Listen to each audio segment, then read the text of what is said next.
ഒരാഴ്ചയോളമാണ് IPL മത്സരങ്ങൾ ഇക്കുറി നിർത്തിവെച്ചത്. May 18, May 25 എന്നീ ഞായറാഴ്ചകളിൽ മാത്രമേ 2 മത്സരങ്ങൾ നടക്കൂ. May 29 qualifier 1, May 30 eliminator 2, June 1 qualifier 2 എന്നിവ നടക്കും. നേരത്തെ നിശ്ചയിച്ചതെങ്കിലും ഒരാഴ്ചയിലത്തെ തടസ്സമാണ് മത്സരങ്ങൾക്ക് ഉണ്ടാവുക. പ്രധാനമായും മത്സരങ്ങൾ പ്രത്യേക വേദികളിലായി തന്നെ മാത്രം പരിമിതപ്പെടുത്തിയതോടെ തന്നെ ചില ടീമുകൾക്ക് ശേഷിക്കുന്ന ഹോം മത്സരങ്ങൾ നഷ്ടമാവും എന്നതാണ് ശ്രദ്ധേയമായ കാര്യം. കൂടാതെ നേരത്തെ പാതി വഴിയിൽ നിർത്തേണ്ടി വന്ന ഡൽഹി പഞ്ചാബ് മത്സരം വീണ്ടും നടത്തുമെന്നാണ് BCCI അറിയിച്ചിരിക്കുന്നത്. സീസണിലെ 58ാമത്തെ മത്സരമായിരുന്ന പഞ്ചാബ് കിങ്സ് ഡൽഹി ക്യാപിറ്റൽസ് മത്സരം വീണ്ടും നടത്തുമെന്ന റിപ്പോർട്ടുകളാണ് പുറത്തുവരുന്നത്. നേരത്തെ മത്സരം ആരംഭിച്ച് 10.2 ഓവറുകൾ കഴിഞ്ഞപ്പോൾ അത് റദ്ദാക്കിയിരുന്നു.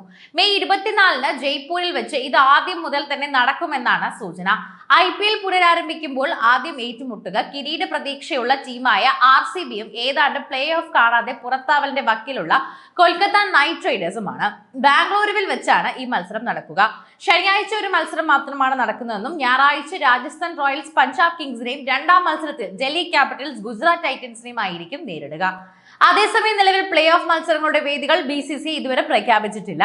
ഇത് പിന്നീട് അറിയിക്കുമെന്നാണ് ബോർഡ് വ്യക്തമാക്കിയത്.